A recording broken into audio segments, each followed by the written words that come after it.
नाभले आम्हास बोलतो मराठी, जावला खरेच धन्य ऐकतो मराठी। आज 27 फेब्रुवारी 2025। आजचा दिवस हा मराठी भाषा दिवस म्हणून साजरा केला जातो। 27 फेब्रुवारी 1912 या दिवशी मराठी भाषेचा मानबिंदू म्हणजे कुसुमाग्रज यांचा वाढदिवस। कुसुमाग्रज हे त्याचे टोपण नाव होते। त्याचे खरे नाव वि.वा. शिरवाडकर म्हणजेच विष्णू वामन शिरवाडकर होते। मराठी ही एक अभिजात भाषा आहे। हिला हा मान 3 ऑक्टोबर 2024 मध्ये मिळाला।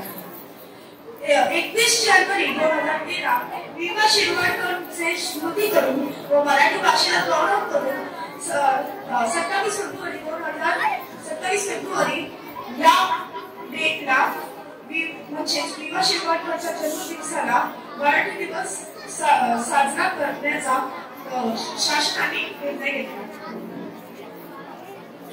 मराठी मातृभाषा असणाऱ्या लोकांच्या संख्येनुसार मराठी जगातील 10वी व भारतातील 3री सर्वात जास्त बोलणारी भाषा आहे। प्रत्येक मराठी लोकांच्या मनात आपल्या मातृभाषेच्या प्रती प्रेम आहे, प्रेम व आदर आहे। आता कळलं की मराठी भाषेची महान काय। मराठी भाषा आपल्या देशासाठी एक हिरा आहे।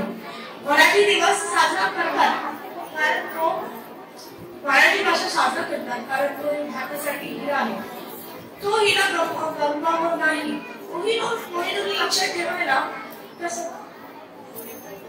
आपण कोणीला लक्षात ठेवतो तसंच आपल्याला मराठीला पण लक्षात ठेवायला पाहिजे, म्हणून हा दिवस साजरा केला जातो।